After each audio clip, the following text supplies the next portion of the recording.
Bonjour tout le monde, bonjour Céline. Alors aujourd'hui nous avons le plaisir de vous accueillir à notre nouveau format pour notre bulletin hebdomadaire sur l'immigration. Donc Alessandra Attias, je suis consultante réglementaire en immigration canadienne et je suis accompagnée de ma collègue Céline Deravédisian-Adam. Nous allons animer aujourd'hui ensemble ce nouveau bulletin. Bonjour Céline. Bonjour Alessandra, je suis bien contente d'être avec toi aujourd'hui. Effectivement, aujourd'hui, nous innovons avec la nouvelle façon de présenter nos bulletins parce que jusqu'à la fin du mois de mai, c'était un bulletin journalier et depuis donc la semaine dernière, on avait fait un SOS spécial sur live Facebook et qu'on retrouve sur myconsultant.ca, notre chaîne YouTube également. Eh bien, à partir de cette semaine, c'est vraiment un bulletin hebdomadaire avec une nouvelle configuration. La configuration, c'est quoi? C'est que on va avoir un bulletin le mardi qui va être en anglais et un bulletin en français qui a lieu jeudi. On est en binôme à chaque fois. Et de temps en temps, nous allons également recevoir un invité à qui on posera des questions techniques. Alors aujourd'hui, Alessandra, si je comprends bien, c'est toi et moi qui allons faire non seulement les nouvelles, mais également échanger sur quelques questions techniques par rapport à l'immigration. C'est génial parce qu'on n'avait pas eu l'opportunité de le faire en journalier, donc finalement, on travaille ensemble. Exactement. Alors, dis-moi justement, qu'est-ce qui se passe actuellement dans les actualités et plus spécialement au Québec dans on va dire dans les 2 dernières semaines, grosso modo. Il y a eu quand même des grosses choses là qui sont arrivées. On s'amuse, hein? On s'amuse bien avec une nouvelle mouture du PEC. Je parlais ce matin avec un entrepreneur qui est un de mes clients qui me disait, bon, bah, la dernière fois, ils ont mis ça sous le tapis. Alessandra, avec votre baguette magique au CAPIC, vous allez y arriver encore cette fois-ci. Je dis, écoute, je ne sais pas, mais en tout cas, on va parler des faits. Hein, et puis après, nous laissons faire aux politiques la politique et nous, on va parler des faits. Alors, pour le PEC, on nous a un peu surpris avec des nouvelles mesures. Les changements majeurs sont que si vous êtes, donc d'abord le PEC, le programme de l'expérience québécoise, pour qui devait découvrir, même si ça m'étonnerait, il y a 2 volets dans ce programme. Il y a le volet des travailleurs et il y a le volet des étudiants étrangers, donc les travailleurs étrangers et les étudiants. La grande différence pour les travailleurs, c'est que jusqu'à aujourd'hui, on pouvait déposer une demande, bien sûr, évidemment, toujours en parlant français, mais après 12 mois d'expérience professionnelle, et je suis photobombed, pardon. Pourtant, j'avais bien prévenu que maman travaille, mais enfin. Et donc, jusqu'à maintenant, un travailleur étranger avait besoin de 12 mois de travail au Québec pour une entreprise québécoise pour faire demande, et à partir de fin juin, lorsque le nouveau règlement entrera en vigueur, normalement, le travailleur étranger aura besoin de 36 mois. Donc, ça fait une différence énorme. On passe de 1 an à 3 ans. Exactement. C'est pas des moindres. Et par rapport aux étudiants, il y a aussi des changements majeurs, mais je pense que même si on va pas dans les détails, mais quel est l'impact justement des personnes, le conseil qu'on pourrait donner justement pour les gens qui soient étudiants ou travailleurs temporaires actuellement? Alors, premièrement, c'est que la grosse difficulté qu'ils auront, parce que même les étudiants maintenant vont avoir besoin d'une expérience professionnelle pour pouvoir faire leur demande.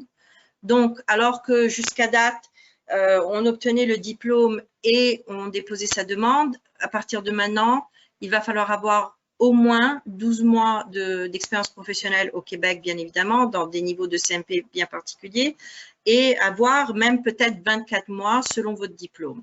Donc, je pense qu'aujourd'hui, surtout pour les étudiants qui vont venir, il va falloir faire une réflexion de fond sur le parcours à long terme d'immigration par rapport aux gens qui viennent parce qu'ils souhaiteraient rester et immigrer au Québec. Il y aura une vraie réflexion. Pour les travailleurs étrangers temporaires, notamment, ce qui est très important de souligner, c'est que si vous avez un permis de travail qui est toujours valide, vous pouvez déposer votre demande avec les conditions du PEC actuel, pas celui de la réforme. Donc, la mouture actuelle, la première. Et si jamais vous allez basculer sur un statut implicite, à ce moment-là, vous pourrez encore le faire. Et pour les étudiants, à moins que le gouvernement change d'avis, parce qu'il y a beaucoup de lobbying et beaucoup de choses qui se font pour que le gouvernement se rappelle justement des promesses qui avaient été faites pour le droit acquis. Normalement, ce sont juste les étudiants qui terminent les sessions-là, qui peuvent encore déposer dans l'ancienne, dans la version actuelle du PEC, sans avoir l'obligation de travailler 1 an ou 2 ans, dépendamment du diplôme qu'ils ont fait. Hein, c'est ça. Mais est-ce qu'on sait jusqu'à quand ils vont pouvoir le faire? C'est-à-dire, est-ce qu'on a déjà une date de tolérance? Non, pour le moment, c'est pas très clair. La seule chose qu'ils disent, c'est que ce sont les étudiants qui terminent là actuellement, selon ce qui avait été indiqué dans la Gazette. Donc, très important. Et puis, nous, chaque semaine, dès qu'on aura des nouvelles qui se rajouteront, des confirmations, des précisions, ben, c'est certain que les personnes qui vont faire les bulletins vont vous informer au fur et à mesure. Donc, je pense que le PEC, on en parle beaucoup, mais la CAPIC aussi a fait vraiment un rapport très détaillé et nous avons vraiment focusé sur une catégorie qui a été complètement mise à part, qui est notamment la catégorie professionnelle des peu spécialisés, les C et les D, qui, sinon même pas de secondaire 5, ces gens-là, par exemple, ne pourront même pas déposer leur demande via le fameux ARIMA qu'ils essayent de décoller du mieux qu'ils peuvent. Alors, c'est un gros problème actuellement de société et comme je disais aujourd'hui, le Québec vient d'enlever une de ses chaussures et est en train de marcher sur des cailloux très chauds. Alors, je ne sais pas comment va être le chemin, mais ça va brûler les pieds actuellement. Surtout qu'on parle de travailleurs essentiels, on parle de gens qui sont dans le transport, on parle de préposés aux bénéficiaires, on parle quand même de métiers qui sont très importants dans notre économie et dans notre vie sociale. Exactement. Bon, on change de ministère. As-tu des nouvelles par rapport avec IRCC, notamment avec le programme, tiens, EIC, Expérience Internationale Canada? Qu'est-ce qui se passe de ce côté-là? Eh bien, nous avons un nouvel accord avec l'Andorre. Donc, nos jeunes Canadiens et les jeunes d'Andorre pourront finalement bénéficier du programme du Working Holiday en anglais. Pardon, aujourd'hui on parle français. Mais le permis vacances-travail. Merci, le permis vacances-travail. Alors ça, c'est une super bonne nouvelle parce que bon, l'Andorre, c'est très sympathique et puis il y a beaucoup de jeunes qui sont très diplômés aussi en Andorre. Donc, c'est un programme qui s'adresse aux jeunes entre 18 et 30 ans et qui leur permettra de venir travailler ici pendant 1 an. Donc, c'est quand même un très beau programme. Je n'ai pas vu tous les détails, à savoir si ce sera renouvelable ou pas. Donc, je ne veux pas entrer trop dans les détails, mais en tout cas, j'ai trouvé que c'était une très belle nouvelle d'ajouter encore un pays à ce bel accord international. Effectivement, Andorre, juste pour la précision géographique, est une principauté qui se trouve entre l'Espagne et la France et pas vers l'Italie. Ça, c'est Monaco vers l'Italie.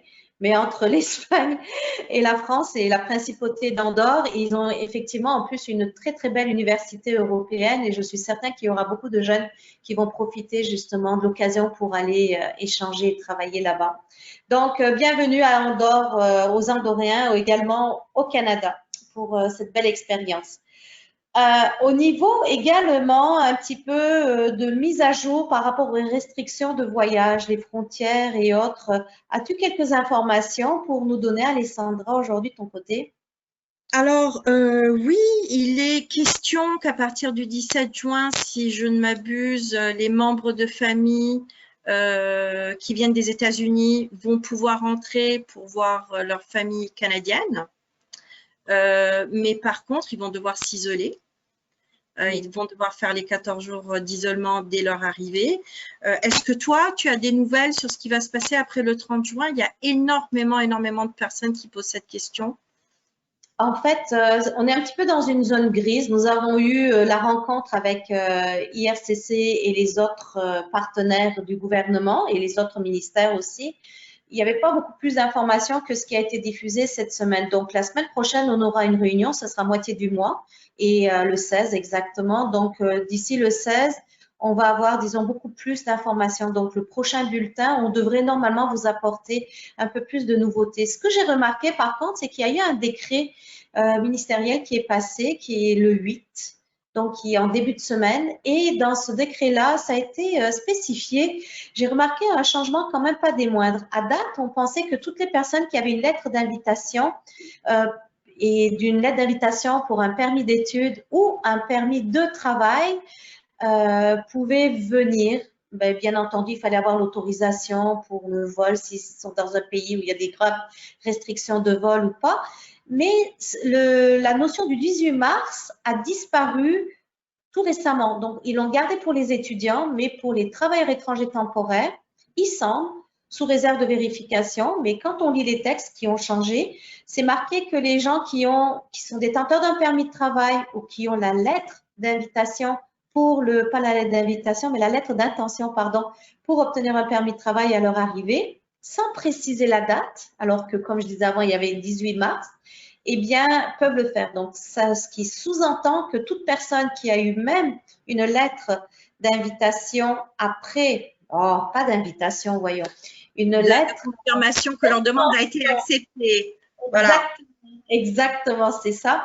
Donc, à ce moment-là, ces personnes-là peuvent effectivement prendre l'avion et s'en venir, mais bien entendu, sous réserve de pouvoir démontrer qu'ils viennent dans le cadre que c'est un voyage essentiel. Un voyage essentiel, c'est quoi pour rappel? C'est-à-dire que c'est pas parce qu'ils vont travailler pour une compagnie qui offre des services essentiels.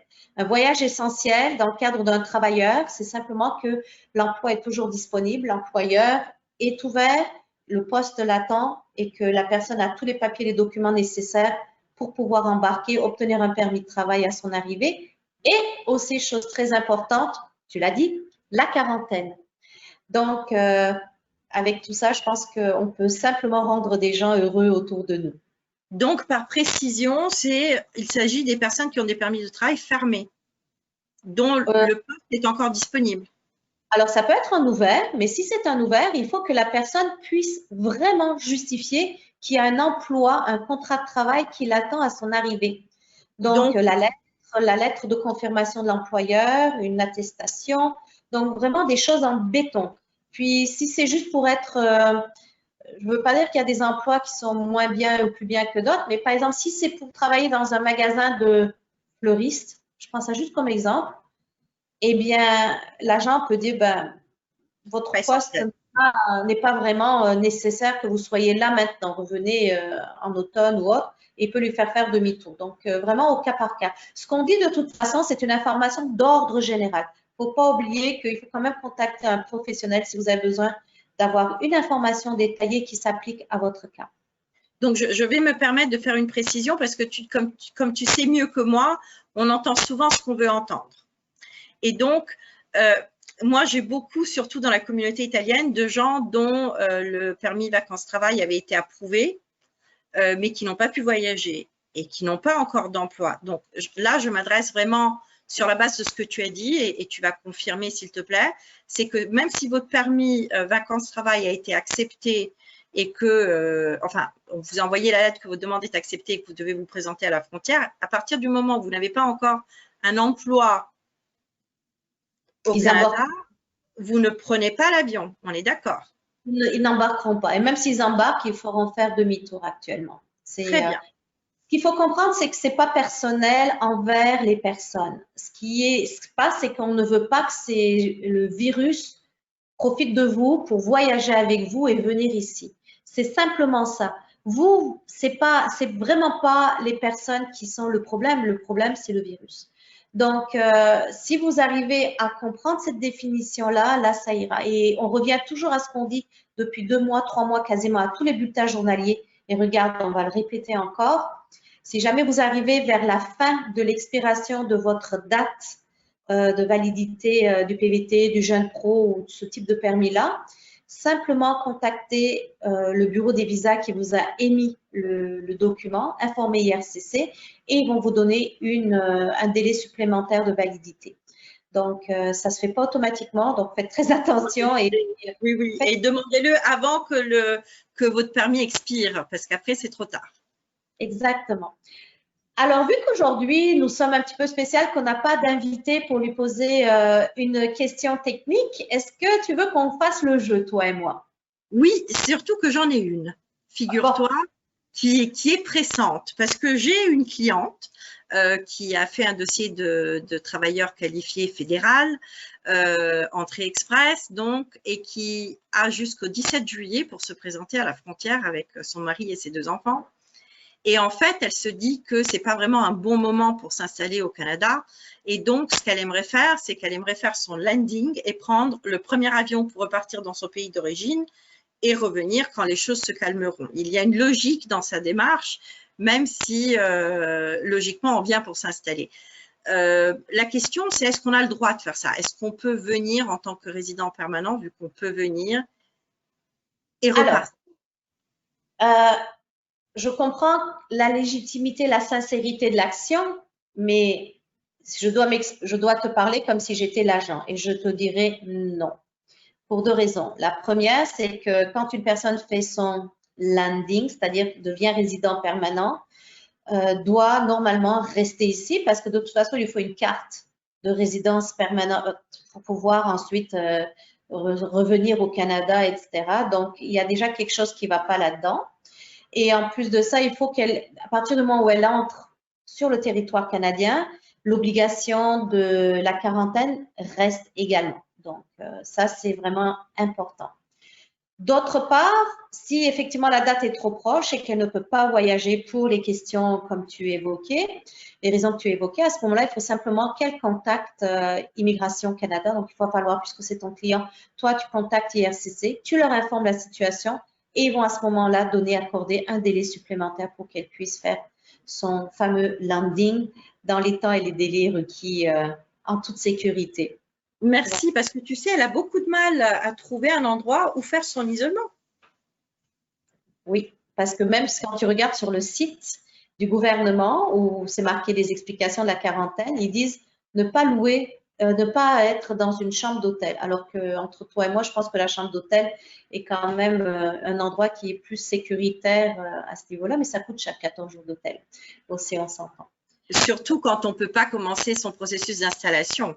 Mais bon, ça, c'est encore une autre affaire. Est-ce que toi, tu as une question?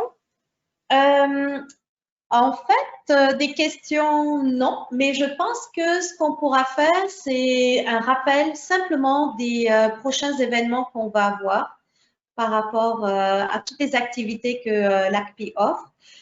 Pour les dernières informations, c'est certain que le chapitre Québec, qui est quand même très, très actif, a beaucoup travaillé. Donc, un grand merci aux membres du comité Québec. Et puis, nous allons avoir également, nous aussi, une nouvelle mouture, pas une réforme, là, Dieu merci. Mais on va avoir un comité avec des nouvelles responsabilités et autres suite aux dernières élections qui ont eu lieu au mois de mai. Alors, un beau programme aussi au niveau de la formation d'éducation qu'on va mettre en place. Donc, restez vraiment connectés avec nous. Quant au public, eh bien, on vous remercie. C'est grâce à vous qu'on est là aussi et puis ça nous fait plaisir de vous apporter systématiquement toutes les informations à jour. Alors, on vous rappelle nos sources d'informations. myconsultant.ca qui est le site central. Vous allez trouver des professionnels en immigration, des consultants réglementés qui parlent votre langue, qui savent vos problèmes et qui pourront vous apporter des solutions, surtout dans les périodes grises un petit peu où on est actuellement et en toutes couleurs, donc n'hésitez pas. Et nous avons donc nos productions bulletins hebdomadaires maintenant anglais, français, comme je l'ai expliqué, anglais le mardi, jeudi en français, où on va vraiment aller vraiment dans le cœur même de l'information avec la question technique du jour qui va être là avec notre invité. Et puis ça, vous allez les retrouver sur la chaîne YouTube de myconsultant.ca. Et puis nous avons beaucoup, beaucoup de surprises pour vous. Et je ne parle même plus des SOS CAPIC, etc. Donc, restez branchés. C'est la seule chose que je peux dire. On assure. Parfait. Merci beaucoup. Donc, au plaisir de vous retrouver la semaine prochaine. Ah, et pour nos membres aussi, j'ai oublié. Tellement de choses à annoncer. N'oubliez pas le forum sur IME Forum, le forum CAPIC, l'ACPI, et puis aussi le IME Centre, où on a justement une page d'information sur la COVID-19 avec tout ce qui se passe au niveau de l'immigration. On est partout et on vous donne le maximum d'informations. N'hésitez pas à nous contacter, à nous écrire et puis à poser vos questions et ça nous fera plaisir de pouvoir les transmettre au gouvernement, recevoir des réponses et les diffuser également par cette voie-là directe. Super, merci beaucoup. Bravo pour cette belle initiative. Merci Alessandra pour toi, pour ton support, ton bénévolat, puisque toutes les personnes qui sont là sont des bénévoles également. Donc, nous sommes des membres bénévoles au service de nos membres et puis du public également. À très bientôt, Alessandra. Bye Céline. Merci, bye bye.